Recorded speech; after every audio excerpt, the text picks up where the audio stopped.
가장 강한 세력이면서도 사람들이 가장 두려워하는 힘 또는 어떤 특별한 이 상태 이런 것들을 우리가 생각해 보면 아마 죽음이 아닐까 생각을 해봅니다. 그 죽음 그리고 그 죽음을 관리하는 힘이라고 할까요? 이 세력은 쇠하지도 않고 더욱 강해서 하루에도 수많은 사람들을 바로 그 죽음의 세계로 끌고 가게 되는 것입니다. 그런데 이 무서운 사망 권세와 싸워서 아무도 이긴 사람이 없었습니다. 이길 수가 없지요. 그러나 이 생명의 주인이신 우리 주님께서 하나님의 아들 주님께서만이 이것을 이기셨습니다. 무덤에서 사흘 만에 살아나심으로 사망 권세를 이기신 것을 우리는 기억합니다. 이 위대한 예수 그리스도의 부활에 대해서 우리가 생각해보고 같이 이번 부활절의 은혜를 나누고자 합니다. 예수 그리스도의 부활은 그동안에 가지고 있었던 개념을 완전히 바꾸는 특별한 사건임을 우리는 생각합니다. 그동안에 가지고 있었던 많은 사람들은 이 특별히 유대인들에게 있어서 이 죽음 이후의 세계를 분명히 사후 세계를 인정하고 있었습니다만은 그러나 확실한 부활에 대한 소망은 없습니다. 믿음의 조상 아브라함도 하나님께서 이삭을 그에게 주었다가 다시 이 가져가실 때에 그의 믿음의 그 고백은 다시 주실 줄로 이렇게 생각을 한 것이죠. 다시 주실라는 것은 돌려주신다는 의미도 있고 또 다른 아들을 준다는 의미도 있습니다. 백살나되어 죽은 것 같았던 자기 몸이 부활한 것처럼 이렇게 표현하지만 그러나 다시 회복된 것을 이야기했고 결국 새로운 관계가 그에게 주어질 것으로 봤다고 보는 해석자들도 많이 있습니다. 그러니까 하나님께서 이삭의 생명을 걷어갔다가 다시 이삭을 주든지 또 아니면 새로운 아이를 주든지 그것은 하나님께서 하시는 일이지만 그러나 후사를 잇기 위해서 죽은 자 같은 자기 몸에서 이삭을 주신 하나님이 전능하신 하나님이 무엇이든지 할 수 있다는 그러한 개념을 가지고 있고 부자와 나사로의 거지 나사로의 비유를 통해서도 이 나사로가 아브라함의 품에 있는 것을 그가 보았다라는 표현을 합니다. 결국 이것은 천국의 소망을 가지고 있지만 그러나 그곳에서 다시 자기 형제들에게 가서 복음을 전하도록 정말 심판이 있다는 사실을 알리도록 하기 위해서 다시 한번 나를 내보내달라라고 얘기할 때 불가를 이야기했습니다. 그리고 또 다른 소식을 전할 수 있는 그러한 부분에 대해서 이야기할 때도 불가함을 얘기했던 것을 봅니다. 살아있을 때 복음을 영접하지 않으면 그 뒤에는 기회가 없는 것을 분명히 말씀하셨던 것을 봅니다. 그래서 유대인들 중에는 특별히 바리새인들은 그래도 내세에 대한 소망이 있었지만 사두개인들은 부활을 믿지 않았다 그랬습니다. 그래서 유대인들이라고 다 부활에 대한 확실한 소망을 가지고 있었던 것은 아닌데 주님께서는 바로 이 부활이라는 것은 죽음이 전제되고 있는데 이 죽음을 또 다른 차원으로 해석을 다루하셨습니다. 회당장 야이로의 딸이 죽었을 때 내가 그를 깨운다. 이거 잠잔다고 말씀하셨고 그리고 나사로를 깨우러 가셨을 때 부활시키러 가셨을 때도 바로 내가 그를 깨우러 간다고 말씀하셨던 것을 봅니다. 결국 그리스도께서 부활하심으로 말미암아서 그동안에 가지고 있던 개념들을 죽음, 완전한 분리, 그리고 멸망, 또 종말 이런 것으로 생각했던 것을 이제는 그 죽음을 잠이라는 표현으로 바꾸었다고 볼 수 있습니다. 데살로니가서에서 죽은 자들이 다시 살아난다는 것을 잠자는 자들이 깨어 일어난다고 표현하는 것을 우리가 볼 수 있는 것입니다. 우리는 우리의 깊은 관계에 있는 사랑하는 사람이든지 친구든지 누구든지 힘들고 어려운 그 병고 가운데서 죽음을 맞기를 하든지 아니면 불의의 사고로 죽었을 때 깊은 잠을 잔 후에 다시 일어났으면 하는 바람입니다.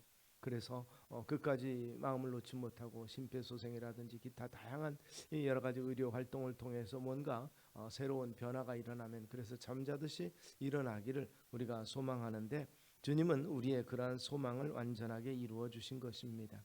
영원히 무덤에 묻힐 죄인들을 살아나는 길을 열어놓으신 것이죠. 주님께서 첫 열매로 십자가에 못 박혀 죽으셨다가 무덤에서 장사 지낸 바 됐지만 사흘 만에 부활하셨습니다. 사흘 동안 깊은 잠을 주무신 후 깬 것과 같은 그러한 것을 우리에게 보여주셨다는 것이죠. 인간에게 있어서 죽음은 저주요 슬픔이요 고통인데 이 저주와 같은 죽음을 깊은 안식을 취하는 잠의 개념으로 바꾸셨습니다. 그리고 실제로 일어나신 것을 볼 수 있습니다. 먼저 죽어 무덤에 묻힌 성도들이 주님 재림하실 때에 그들을 부르실 때 그들이 우리보다 먼저 일어나서 공중에서 주를 영접하고 우리 주님과 좌편과 우편에서 우리를 환영한다. 이렇게 히브리 기자는 말하고 있음을 우리는 보게 됩니다. 예수님이 부활하셨기 때문에 첫 열매 대신 그를 따라서 첫 번째는 그리스도요, 나머지는 이제 우리라 이렇게 말하면 다음 강림하실 때 그리스도께 속한 자요, 그 후에는 마지막이 온다. 마지막이 오기 전에 우리가 다 부활을 하게 될 것이라는 것이죠. 그래서 오늘 본문 중에서 15절 20절부터 그렇게 말합니다. 그리스도께서 죽은 자 가운데서 다시 살아나 잠자는 자들의 첫 열매가 되셨도다. 즉 잠자는 자들, 모든 주 안에서 죽은 자들에게 잠자는 자들이라는 그 상태를 다시 한번 말씀하신 것입니다. 바로 죽어서 멸망으로 소멸로 끝나지 아니하고 잠자는 자들이 된다는 것을 우리는 기억하실 수 있기 바랍니다. 그리고 또한 이 부활은 주님 안에 있는 모든 자들에게 영원한 삶을 주시는 부활입니다. 즉 첫 열매가 되셨으니 다음 열매를 예상하고 있는 이 언어적인 표현이죠. 그래서 바로 첫 열매인 그리스도요, 다음에는 그가 강림하실 때 그리스도께 속한 자들이라. 결국 그리스도께 속한 자들은 주님께서는 내게 붙어있는 자라는 표현합니다. 가지 원가지에 붙어있는 가지들처럼 바로 내게 붙어있는 자라고 표현하는데 여기서는 이 내게 속한 자라고 이렇게 말씀하고 있습니다. 아담이 범죄함으로 모든 사람이 죄인되었고 죄로 말미암아서 사망이 왕노릇하게 된 상황 속에서 우리 주님 죽기까지 순종하심으로 말미암아서 우리 가운데 의를 이루셨습니다. 그리고 그 안에서 모든 사람이 다 삶을 얻게 되는 것이죠. 바로 다시 살아난 그 주님으로 인해서 주님과 연합해서 하나 된 자들은 죽음도 주님과 함께 죽고 주님과 함께 다시 살아나리라고 성경은 약속하고 있습니다. 예수님께 붙어있는 사람들, 예수님께 속한 자라는 것은 어떤 의미가 있습니까? 바로 이 몸된 교회라는 주님이 머리가 되시는 이 교회의 구성원으로서 지체가 되는 것이고 그 방법은 바로 그리스도를 믿는 것입니다. 그와 하나가 되는 것은 그가 우리의 구세주 되시며 우리의 주인 되심을 철저하게 믿는 것이죠. 그리고 몸된 교회를 내 몸처럼 사랑하는 그의 몸에 붙어있는 자요, 주님과 동행하고 십자가 지는 자들이 바로 주님과 함께 부활의 영광에 참여하게 된다는 사실을 성경은 오늘 말씀하고 있는 것입니다. 한편으로는 주님과 함께하기 때문에 주의 이름으로 고난을 받을 수도 있다는 것을 우리는 염두에 둘 수 있습니다. 왜냐하면 세상은 주님을 싫어하기 때문에 세상 공중권세자분, 여기 보면 마지막에 모든 통치와 모든 권세와 능력이라고 표현되는 사단의 권세와 그에 추종하는 악한 영들이 우리를 괴롭히려 가는 모든 그 시도들 속에서 우리를 보호하실 것이지만 그것들을 최종적으로 심판하실 것이라는 것이죠. 그래서 그들이 온전히 심판받기 전에 믿음으로 인하여서 고난받는 일도 있을 수 있지만 주님의 고난에 동참하는 모든 자들에게 주어지는 부활의 소망이 있고 생명의 면류관이 있다는 사실을 잊지 않게 되기를 바랍니다. 주님이 만왕으로 다시 오실 그때에 부활하고 영광과 상급을 우리가 누리게 될 것임을 믿으시기를 바랍니다. 그래서 로마서 8장을 통해서 사도 바울은 이렇게 선포합니다. 자녀이면 또한 상속자 곧 하나님의 상속자요 그리스도와 함께한 상속자니 우리가 그와 함께 영광을 받기 위하여 고난도 함께 받아야 할 것이라. 생각건대 현재의 고난은 장차 우리에게 나타날 영광과 좋게 비교할 수 없도다. 그리스도와 함께하는 고난은 장래 받을 우리의 영광과 비교할 수 없는 그러한 놀라운 것이라는 것을 바울은 선포하고 있습니다. 결국 주님의 부활은 맨 마지막에 멸망받을 원수는 사망이니라고 표현하므로 완전한 승리를 말씀하고 있습니다.